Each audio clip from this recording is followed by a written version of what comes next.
What is up, everybody? Welcome back to another episode of the Live Beyond Average podcast. I'm pumped this morning because I'm here with one of my really good friends that I have never met in person, but we know each other really well because we talk all the time. It's my guy, Clayton Snyder. He is from Tampa, Florida. And Clayton is a specialist in his field. He has recently gone 100% self-employed, and we have that connection. And he is a online fitness coach. Specifically, he really specializes in professionals, in corporate professionals, 9-to-5ers, people that really need that extra encouragement in hand, that are working those type of hours, that live in that corporate structure. And I'm going to let Clayton dive into more of that and what he specializes in the program that he's created. It's pretty awesome, you guys. Clayton, what's up, man? Dude, thanks for having me on, man. I'm pumped for this. I'm super pumped to finally be able to do this with you. Me too. What's going on this morning, man? It's midweek. It's Wednesday, and this is your first full week self-employed, right? Yeah. Today marks my first full week self-employed, and honestly, it didn't really hit me until Sunday night when I realized usually I'm dreading with my previous, and we can go into that. When I was at my office job that I just recently left, and Sunday nights usually I'm dreading, where I'm like, oh my God, I have to go into the office tomorrow. I don't want to go because I wasn't fulfilled at that job. And I realized Sunday night, and I was laying in bed, I was like, oh crap, I don't have to go to the office tomorrow. And I woke up Monday morning, I was walking around in my comfortable clothes, and I was like, I don't got to get all dressed up, and I can just really step into what I believe I was called to do. And do it to the best of my ability now versus just kind of doing it on the side. Yeah, for sure. And that's something I think a lot of people maybe don't understand when people go self-employed. It wasn't a lot of times. It's not this just decision one day where it's like, oh, I'm going to go start something. So you quit. It's actually something that, somebody will side gig or I say side gig, but a lot of times side gig takes another 40 hours a week. So a lot of times people are working, 80, 90 hours a week to try to grow something so they can actually have the opportunity to step out and leave their current job. And that's definitely what you were doing. I know we met earlier in early 2021. I think it was January. Mm-hmm. And that's what you were doing. You were working, and you were side gigging and building your empire, man, trying to get out of it. And we had talked about, that was one of our first conversations, if I remember right. Dude, and I was going to say this to everyone, Jordan was one of the first people, and this is why I love Jordan so much. And even though we've never met in person, we talk on a weekly basis. We connected through a mentorship program that we've been in together. Yeah. And Jordan was one of the first people that I talked to after I started my business. And I remember Jordan's been a huge help for me throughout this whole process. I mean, there's been times where I called Jordan where I was crying on the phone, that I was so overwhelmed, and I had some things happen in my life that were really in the way of where I was I don't know if this is going to work, et cetera. And Jordan was there for me. So if you're not following Jordan closely, you're missing out on a dude who's honestly I consider one of the best people I know. I appreciate that. So I receive it, man. That's awesome. But I just had that connection with you so hard, after that first conversation of what you were doing, what you were going through. And I just saw a lot of my journey years ago, you being on that path, and we're just on different parts of the same path. And I think that's so much of making sure you align yourself with other people. It's so easy for us dudes like you and I to just sit in our office, sit in our room, and go about our work and never connect with anybody. At least I'm totally guilty of it. Mm-hmm. And I had to learn, we met on this mentorship program. I had to learn that I need to do things like that. And then the benefits like this, these friendships that are grown, and the support systems that are grown, that inner circle is so you cannot replace that. And look what it's done. I mean, now we're sitting on the podcast connecting again, and kind of sharing some of our story, and how when you do that and you align with people that it allows us to support people that it allows me to support people that are on that journey that I have some experience in. And encourage you when you're having those days of what am I doing? Because I had 1,000 of those days too. And what I did wrong was a lot of times I didn't go and try to find a mentor that was further down the same path to help me get from point A to point B and point B to point C. And so I'm learning that now. And so it's I think you're so far ahead of the game, man, from where you've you open the door and put yourself in these rooms of opportunity, that you're going to have just such faster acceleration than I ever had. And dude, like, what's awesome about this conversation too, and about like that mentorship program and us like reaching out to each other, is like, I feel like a lot of people in our industry, like we're both in the fitness industry, and like they'll kind of look at this as like, oh, like I'm not going to have him on my podcast because he could potentially take like clients away from me or whatever. And it's just like, you can't think like that. Like the best part like about is like supporting each other is that like there's enough like room for everyone to succeed. And I believe like that's a huge like stopping point for a lot of people when it comes to them doing something they want to do. And I mentioned this on another podcast I was on earlier. Like a lot of people will say like, oh, that market's saturated. Like I can't like succeed in that area. It's like every market's saturated. There's a billion people on this world. Like anything you want to go into, there's going to be tons of people that are good at it. It's just a matter of surrounding yourself with the right people who are going to continue to push you along the way and support you and staying consistent over and every single day. Yeah. And I mean, if it's so saturated, then like, dude, I was just at the beach the other day.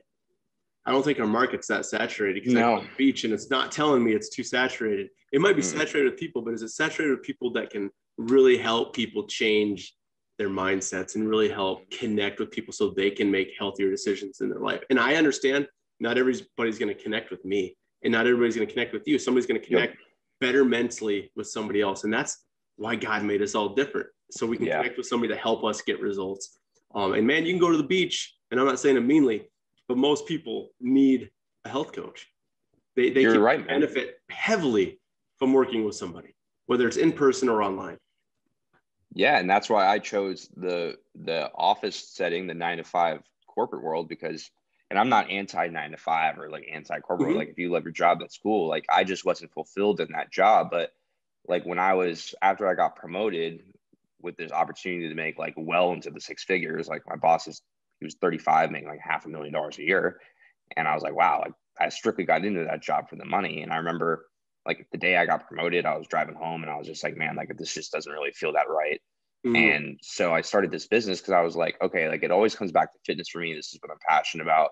Like, why don't I start an online fitness coaching business tailored towards like the setting that I'm in right now? Because when I was in the elevator in my office building, I would see people walk in every single day, not like every other day or like once a month. Every day I would see someone walk around the office who was overweight.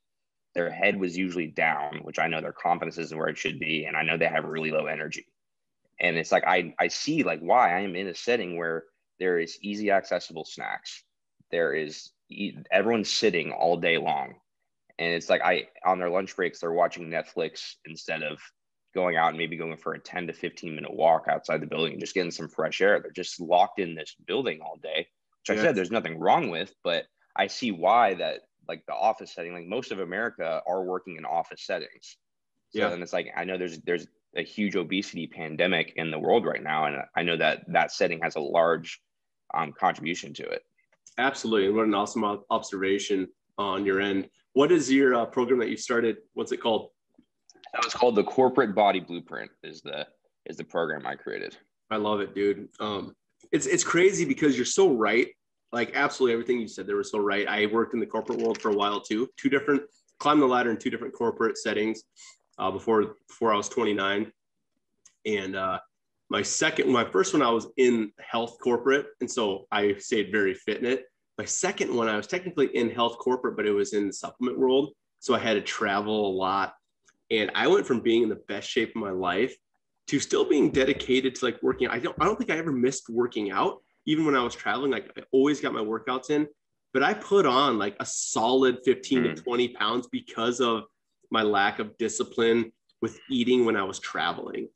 It was just so easy to be rocking through the airports or at the office and just grabbing garbage or not eating enough while I'm traveling. And then I would just like, you'd be so starving the time you got into Salt Lake City and your intention, you'd go somewhere good to eat, but then you'd eat too much of it. And then you grab the dessert.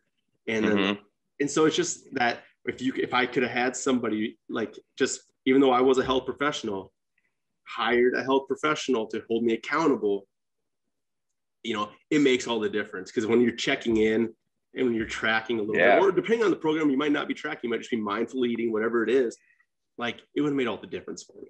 even though I was working out, I wasn't getting my normal steps in like I was before at the gym, walking around on my feet all day. So my activity was less, the quality of food was less. And it just, dude, I felt it, man. I went from like 205 to 225, 230. I know, man. And like I myself like caught myself slipping on my like routine too. When I first got promoted and I was driving around all day, like going B2B and going to these happy hours and stuff. And like I remember just like getting home one day and I just felt like crap. And I was just like, this isn't like what I'm about. And like, this is not how I want to feel. Like, and if I'm going to keep doing this for the next 30 years of my life, like, I don't want to do that. Like, I want to make sure. And I would see people at like, it's just so funny. Like when you put yourself in those situations, like the happy hours and stuff like that, which is nothing wrong with. And like, you got to do that to network and stuff in certain jobs. Yeah. But like when you would hear, like I'd literally be at a table eating and I would hear someone say, oh, I probably shouldn't be eating this, or I'm going to feel like crap in the morning. Then they do it anyway. And I'm just like, you just sit there and you put your hands on your head and you're like, why? Like, like it's because we care so much. Like, and I'm like, why would you do that to yourself? Like, and we all know how we feel from eating certain foods. Mm-hmm. And there's always a better option. Like most places always have like a decent option to grab something. And then like with the alcohol thing, it's like you can easily network and still have a Diet Coke in your hand and nobody would question whether you had a Diet Coke or a Jack and Coke. Mm-hmm. You know what I mean? And it'd be totally fine. Like you don't always have to grab an alcoholic beverage either. You could grab I would order a drink. Coke. I would order a drink and just hold it. Yeah. I wouldn't even drink it. Like I literally have it'd have the two tiny straws in it. Mm-hmm. And like I literally just hold it. And like you can still drink and like make great results in the gym too. Like easily. It's just a matter of like, I don't think it's the alcohol that's the big problem when it comes to the weight gain. It's the decisions you make after you drink and you're in a different state of mind. You absolutely, because what's the intention a lot of times is, okay, beforehand, okay, I eat a really good supper and I have a protein shake, light supper.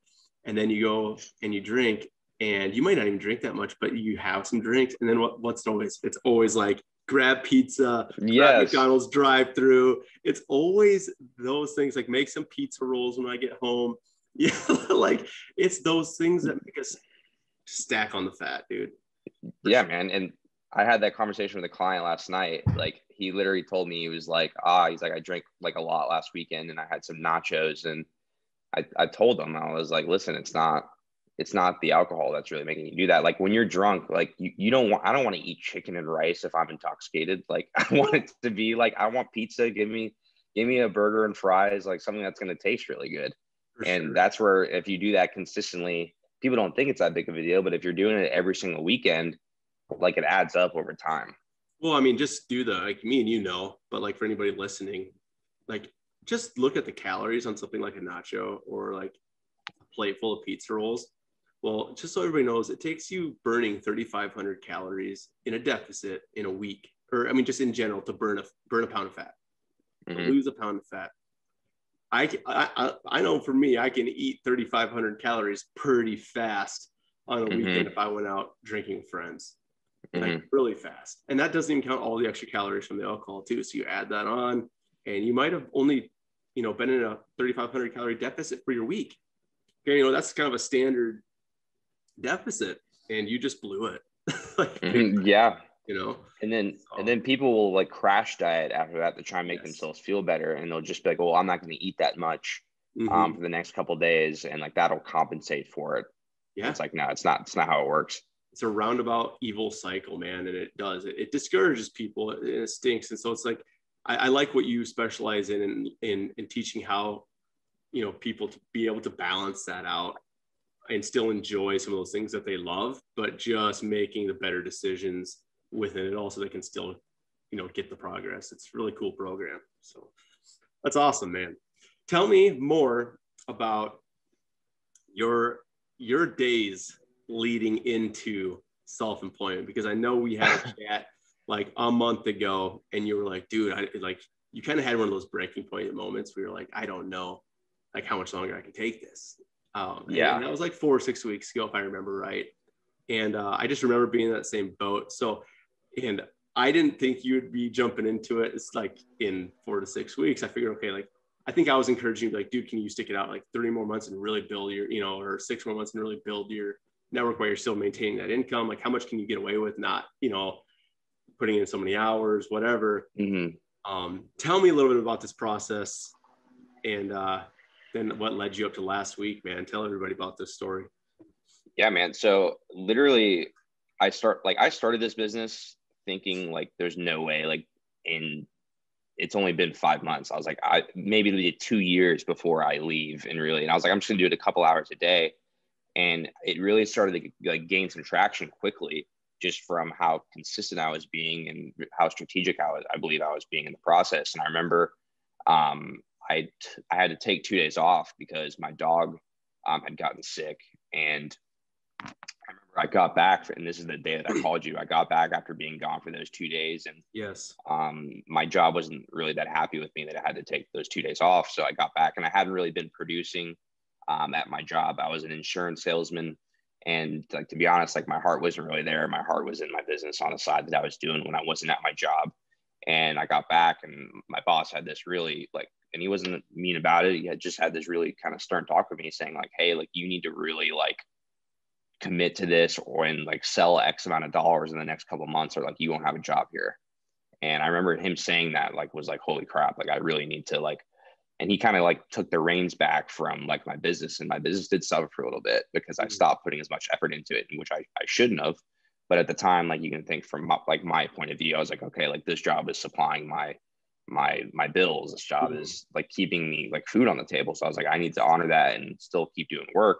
Yeah. And like still a couple months went by, and I still continued to really work just my ass off whenever I wasn't at my 9 to 5. And then finally things really, like within the last month and a half, like things have really started to like pick up on my end of things, where like I'm at work, and I'm like, my phone is just blowing up with people texting me. Like I'm having applications come through, and I'm like, this is just like, I can't balance both of these.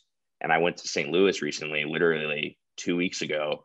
I went out to First Form's headquarters, and when I came back, like and it's so funny, like like you have a feeling like when something's bad's gonna happen, or like a conversation's gonna happen. I texted my girlfriend on Sunday, and I said, hey, like I think I'm gonna get fired tomorrow, or like I'm gonna get a conversation tomorrow. And she was like, no, you're not. And I was like, I just have a feeling. Like I just took 3 days off of work. I haven't done the best here, and sure thing, I walk in the next morning, and my boss is like, hey, like we need to have a talk. And he was like, so he was like, yeah, I need you to really commit like on what you want to do. Like we partnered with this company recently, and all the businesses that are on the side need to be brought up to the forefront. And if they're interfering with your performance here, like you got to choose one or the other, basically. And they wanted to just put a lot of restrictions on me, and the job was flexible. So, which allowed me sometimes to work on my business, maybe on my lunch break, et cetera. And I was like, if I do this, like if I let them restrict like what I'm doing, like I'm not going to be able to like do the business to the best of my ability and serve my clients to the best, and my business is going to suffer. And I remember going home that night, and he had this talk to me saying like, hey, like you need to find out what you're passionate about. Like you need to determine like what you really want to do. And I was just like, in my mind, as soon as he's saying this, I was like, I already know what I want to do. It's just like, I didn't think it was going to happen this soon. And maybe God was really kind of like testing my faith and saying, hey, like I'm going to make this happen for you a lot sooner than you wanted to, but I'm going to challenge you and see how much how much faith you have in me. And so the next day I walked in the office and I said, hey, usually I'd put in 2 weeks, but I'm in a sales job. I know that's kind of how it works here. So like today's going to be my last day.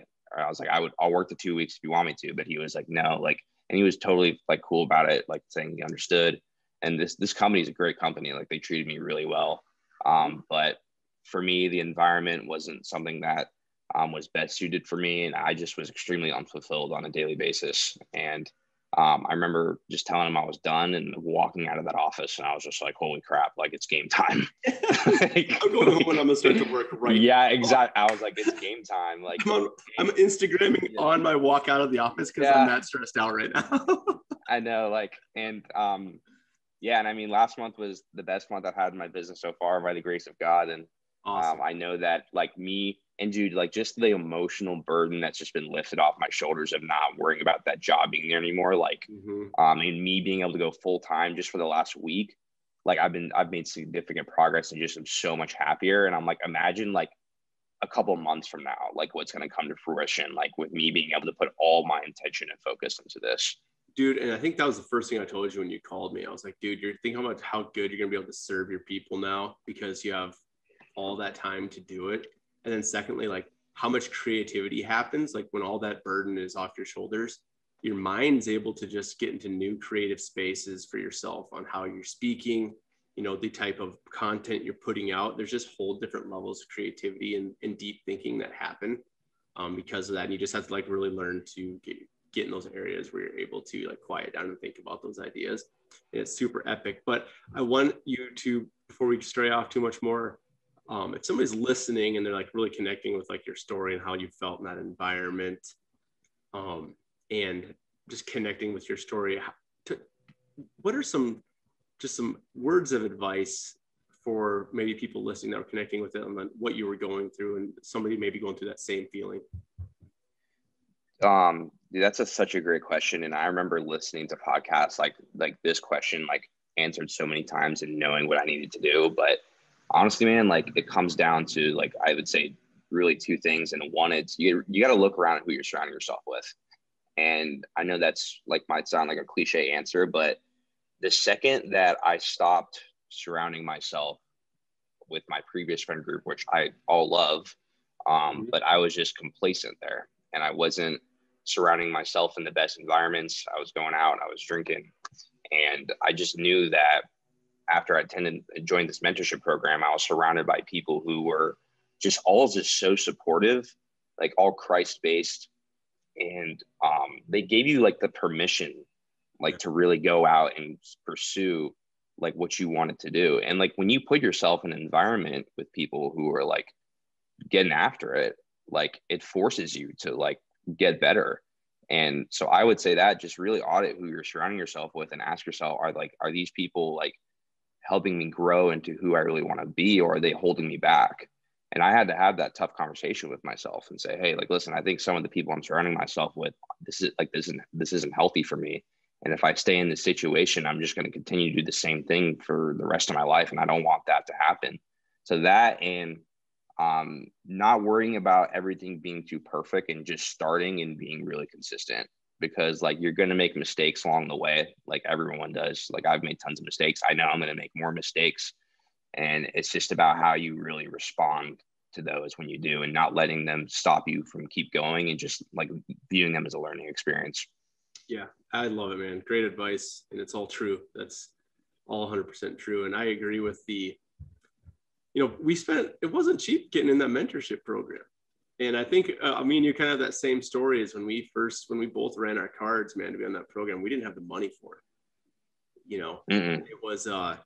It was definitely something that we both reaped massive rewards from, because like you said, it was the first time in a long time that we had both put ourselves in an arena filled with a diverse group of people that were on so many different areas of that journey, that there was just a support system from all angles. And like you see it, you're on the calls 2 days a week for sure, and then another time or two because of the extras that if you choose to be on, and you're just like getting this energy fed into you, and you're seeing these other people like going out and grinding and stepping into their actual passions and callings. And it just gives you this extra courage and encouragement to make your own steps, because there's just the people out there, like they're clapping for you, dude. They're in your corner. Mm-hmm. I think that's so key for people. So most people, I'd love to see stats on this, but dude, I bet most people, over 90%, I bet, are never in like an actual group, like a men's group or a women's group, or just like a coaching group,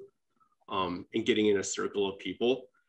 And it used to be such a prevalent thing back, 100 years ago and more. Like there was men's groups, like there was all these different groups. And people were around people, and it just needs to happen. Like there's so much progress in life that happens. And I think we just get to a point now too, where we're just too cheap to spend money on ourselves to actually invest in our own, like, whether it be health, whether it be fitness, whether it be life coaching, whether it be just like a group. Everybody's too afraid to spend a few dollars to invest in themselves. And they don't realize like the quality of life that increases, and actually like the money I made back. Like, and that's no reason why I joined the group. But I ended up making more money back just because of my mindset. Yep. Like, and my business progressed. Yes. And so like, I just really encourage people to like not be afraid to spend some dollars on their own personal development. Yeah, man. And you hit the nail on the head right there. And I 100% agree I was talking about this the other day with a friend of mine and saying, we're also so conditioned.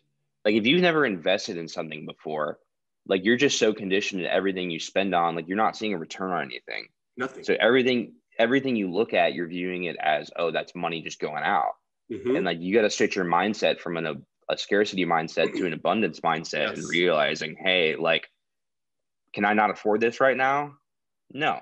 But if I put this on a credit card and I start this business, like, and I can get like the ROI on this, and they can teach me the skills to expedite this process and teach me how to make money, like while building awesome relationships at the same time, then it's 100% worth it.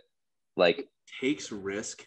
And there's one common thing that a lot of successful people have, and depending on what your quote of success is, we can dive into that, but we don't need to. Like, they all took risks.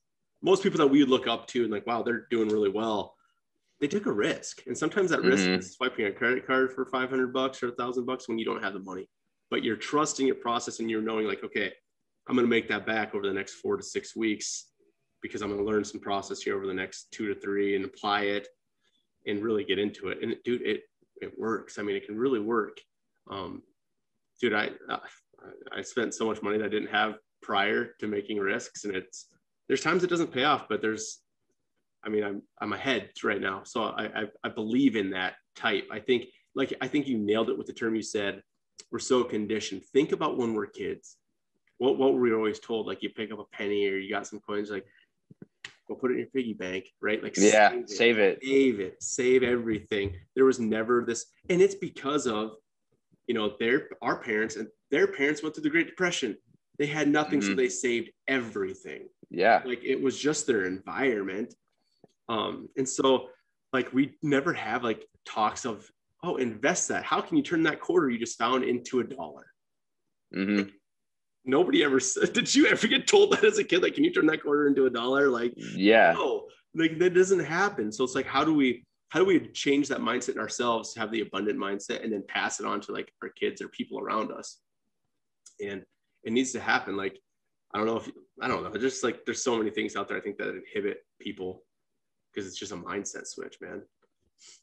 I agree, man. In Tim Grover's book, his book Winning, which is just excellent, and it's one of the best books I've ever read. And he talked about, I don't know if I'm gonna get the exact quote right, but he was like, people invest in themselves and it does cost a lot, but imagine like at the end of your life getting the bill that you did for like not doing anything.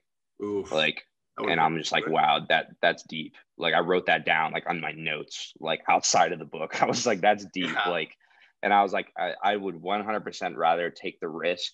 And if it doesn't work out, which like, you can't think like that, but like, in case it doesn't, at least you took the risk and like, versus like going years down saying, and like, say you're still in the same spot you are now, you're unfulfilled, saying, man, like, I wonder if I invested in that mentorship program, like where I would be now. Yeah. And time is so valuable, man. Like, I've had a lot of people in like my close circle, like lose like family members recently. Yes. And it's just like, I view time just so differently now, saying like, I just want to make sure that I'm maximizing every minute that I have and investing it in the right way, and like putting myself on a path to where like, I know down the road, like I want to be able to bless other people as well and give them the abundance to have that time to spend with their family. And like, I want to be able to have that time with my family too. And I know you have the same goal. Yes. That's so cool to hear that, man. Cause that's really one of the things that really drives me now too, is like, the reason I want to make money now, like, is a lot, in the past it used to be because it's like, okay, I want to go on this hunt and I want to do this. And it takes money to do those things. And it's funny how this last year, how so much my mindset switched of like, okay, like I make this much, like I can afford to give like this much. Like, one of the big turning points for me in my church is when I at church, like I'd always give money, but I never was truly tithing. I was never truly giving that 10%. Yeah. And the minute I went self-employed, which is weird because that's the minute I have no money, like you went from making 100K to, you know, hardly bringing in anything, was when I started tithing. Like, it was so weird how I went from, I had all the money to be able to definitely afford to do that, but it was just, you had so much money that you're just blowing it, you know, you didn't care. And then you went to making nothing. And I was like, I need to tithe. Like, this is what I'm supposed to be doing. It just felt, it was on me for years. So finally I just like stepped into the obedience of it, and how even that just changes everything when you're trusting, like, okay, my first 10% of what I paid myself, like, it's not even mine, you know, and I just like put it in, you know, and it's crazy how, dude, I've had months where the math does not work out.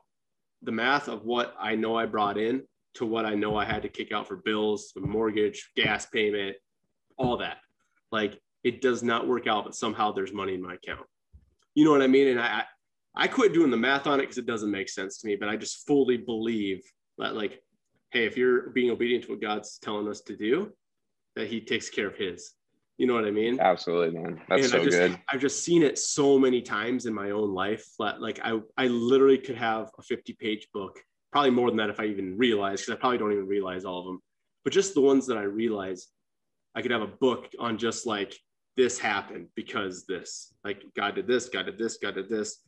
And it's just like a massive book if I would have wrote all those down, because of just like when I was obedient. And there's probably another 20 books for when I'm not. You know what I mean? Because that's just the truth. We're human and we suck. Like, we're simple people and we fall short all the time. But that's why we're Christians, right? Because we know we need grace. That's so good. And like, I would love to piggyback off that and just say, like, we try so much, and like, I did this for the longest time, is I tried to do it by myself. And I thought that I could do it by myself. And then finally, like, when I really like dove deep into like my relationship, like with Christ, I was just like, okay, like, I can't do this by myself. Like, and I need to go all in on my faith and really trust him, and realize, like, hey, everything I do is a faith walk. Yeah. Like, everything I do is like me putting trust in God, realizing, hey, like, if I put him first, and like, today I just got my last paycheck from my job, and it's like, can I afford to give them 10%? Like, right. No, I can't. But guess what? I'm going to, because I know that it's very scary. And that's why it's called faith, and just having like, and realizing, like, hey, like, things are going to work out as long as like you put in the work on your end and you're obedient. And that's what I believe a lot of people can fall short of, is like, maybe God's telling you to do something, and it's like, you got to honor that, man. Like, you got to honor that. And as scary as it can be, it's like, I don't want to reach into my life one day and meet him in person and just say, hey, like, I gave you all these gifts, all these talents, and what'd you do with them? Right. And it's like, you didn't utilize them. Like, you weren't obedient to me. That'd be a smack in the face. Be terrible. Be a smack in the face, dude. And it's really funny because you say, like, you know, you're feeling that calling and that pulling. Like, a lot of people are like, well, I don't hear, like, God's not, I can't, you know, hear. Well, it's not necessarily like the clearest of words, but it's like, you have these just feelings in your heart and your life of just like, and it's just over and it doesn't go away. And that's how the tithing thing was me for years. Like, it didn't go away. I was supposed to be doing it. And then I started doing it with my own money, but I never really talked about it to my wife. I was just like, she knew I was tithing my money. I told her, but she wasn't necessarily like, she was giving, but she was doing what I was doing before, or she wasn't necessarily like actually tithing at 10%. Because I was already giving a bunch of mine. So it was just like, we were, as a family, we were giving a lot to our church. And all of a sudden one day, like a while back, she was like, I was like, hey, or she was writing a check right before church. And she was like, hey, did you pay yourself this week? And I was like, yeah, I paid myself this month. And I was like, yeah, put on this much on the check. And she hands me the check, and it was like a good amount of money, because she works in the corporate world. She does really well for herself. And I was just like, oh, what's this? And she was like, oh, that's mine for, I got paid on Friday. And I was just like, I didn't say anything. I was just like, all right, awesome, you know? And so she started tithing as well. And then you just see all these like blessings happening in her life. Like, it's not, I'm not saying that like tithing always is going to be a return and like money or something like that. But it was just really cool to see the blessings start happening in her life and what was going on for her and her job and her career and how all of a sudden doors were open for her and things like that after she started doing that and being consistent with it. It was just super cool. And again, we looked at my first thought being an entrepreneur business is I see that money and I'm like, it was crazy because I wanted to be disobedient in that moment too, or just be like, oh babe, like we kind of need that money to pay our bills, but it all pans out. Like absolutely every single time, dude, pans out every freaking time. Like everything's always covered. Dude, that's amazing. And like, I remember you put up that post last night talking about how you only had like $80 in your bank account, whatever, like just a while ago. And you're like, everything just works out as long as you really put in the work. And that was really refreshing to hear on my end. And just, I believe a lot of people need to hear that too. And it is, man, I was talking to my grandpa about the decision of me walking away. And that's what he told me. He was like, Clayton, everything's a faith walk. And really like just trusting that if you put him first and you're obedient and on daily actions, that's the key. Also, you doing daily actions to actually, like you can't just tithe and sit back and be like, hey, like take care of it, God. Like you got to actually like put in the work, like yourself, like more than what you're comfortable with. And then you'll see the benefits. Yeah, it's a full circle of things we have to do. Like you can't just pray. Well, you have to pray and then take action on what you're praying about, right? You can't just take action and not pray. Like you can't just tithe and not do anything. Like everything is always coupled with taking some action too for yourself, and having faith with it. I think there's just like a big circle of things that we're supposed to do that is a missing piece in life, let alone just like we talk about like the Christian life, but just in like life for people is just like whether you're a Christian or not listening to this doesn't matter. Like the application is the same when it comes to like, if you just need to make changes in your life, like you need to take action on it. Like if you know you need to work at your health, you need to eat better, take action on it. Like you can't keep doing the same crap over and over and over again. And just think about how pissed you are at the end of the day sometimes, how crappy you feel. Like, and it's that consistent, like, okay, I'm going to start tomorrow. Okay, I'm going to start tomorrow. Like it sucks, man. That's not a good feeling. Like just nip it in the butt and get yourself with a coach, get in alignment and explain to them how much it means to you and get after it. The accountability portion's huge, man. It's huge. And that's honestly like when I hop on phone calls with prospects and my clients now, I'll mention the what my program features and the benefits of it. And I'll say, hey, like out of what I just mentioned, like, what do you think would be the most beneficial for you? And every single time they all say it's the accountability portion. It is. They just said, I need someone looking over my shoulder and letting me know that, like, hey, like this is what I'm doing.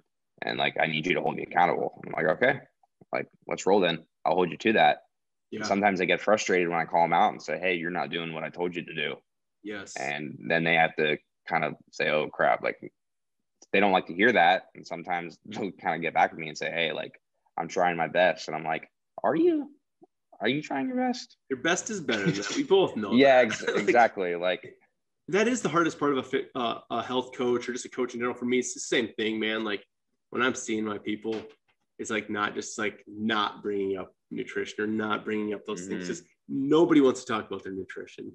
Nobody does. No, like, they avoid it. About like, yeah, I went for a run yesterday, and you're like, dude, high five, nice. How'd you eat this? What'd you have for breakfast this morning?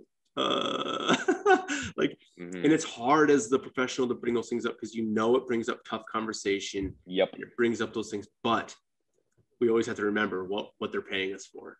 They're paying us to do that. Yeah, dude. And it's incredible. Like, so, I mean, I've had, and I'm sure you've dealt with this too, in the health and fitness industry is like, you're going to have people that drop off. Like, it's just, you're going to have clients sometimes who might cancel or say like things, this isn't just going to work for me.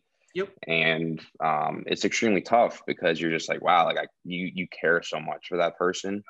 And like having that like tough conversation where it's like, hey, like you're not replying to my text messages, but like I see you posting on social media, like the food that you're eating and stuff. Like, do you not think I don't see that? Like, of course I'm going to bring that up. And then when you come to me and I send you out a Google intake form and you put on there, I'm frustrated with, I was a 3 out of 10 on my meal plan this week. I'm frustrated. And it's just like, well, when I was trying to hold you accountable, you didn't reply. And It's crazy, man. I was like, so many times, and me and you probably both do this too. Like, we know what we need to do in certain things, but we just don't do it. We do it all Like, the time. We all do. I do it all the time. We all do. Yes. And it's like, it just applies to different like areas for people's lives. Like, I know that I need to, on a certain like basis, talk to a certain amount of people. And sometimes I just don't do it. And it's just because like, sometimes I lack discipline. I'm not disciplined every single day.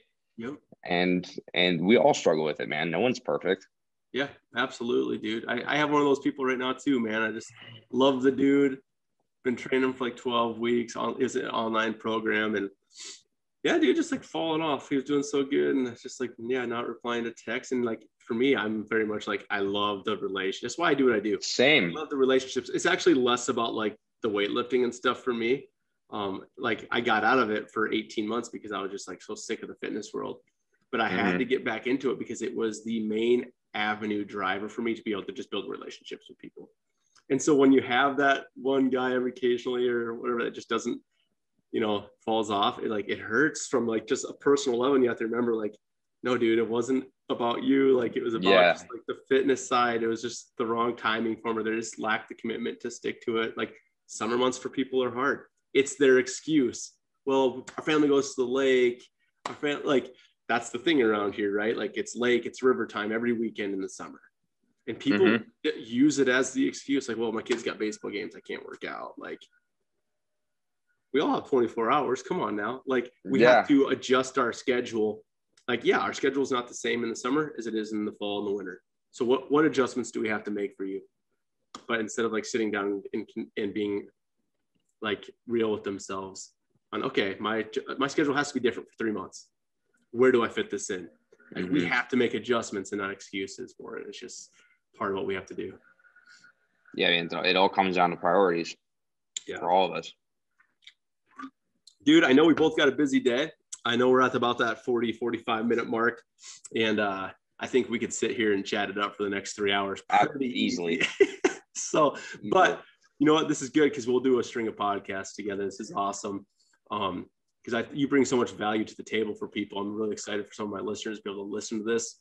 And hopefully maybe some new people even connect with you because of this, man. I think that you hold such a value tool and a value proposition for so many people, even people right here in South Dakota that may be listening that could benefit so much from your specialties. So I hope that this even brings some new conversations and some new relationships to you. Clayton, tell the listeners where they can find you, man. Absolutely. So the best place you can find me is my Instagram. It's at c.snyder, SNYDER coaching. And that's where I'm the most active. I'm on Facebook. My name's Clayton Snyder, LinkedIn, all that good stuff. But Instagram is the best place. That's where I'm the most active. Yeah. And you're always and TikTok now. And TikTok now, same handle? Yeah. Okay, cool. Yeah, same handle on TikTok. Okay. And you're always the one thing I love, man, that's what people know too, is like you're always putting out good content on your stories and you're asking people questions and getting input and giving them value. It's good. You have a great so I encourage people to get over there and check out your page. So I appreciate that, man, a lot. Cool, man. Well, I appreciate you a ton. I'm so glad we got to connect today a little bit, and I look forward to having you on again, and just kicking it up with some more value for people here in the coming weeks. So, dude, thanks for having me on. Anytime you want to have me on, I'm down. As always, I'm going to make it out there soon. I promise. Dude, that would even be better because then we can sit down. I hope one day we're sitting at the podcast studio desk over here and just doing one. It will happen. So. All right, brother, I'm going to end the recording here. I hope everybody has a great rest of your day. If this podcast connected with you, make sure to share it with a friend, screenshot it, share it on Instagram, tag Clayton, tag myself. Let us know that you listened and you got something out of this. We'll talk to you guys later.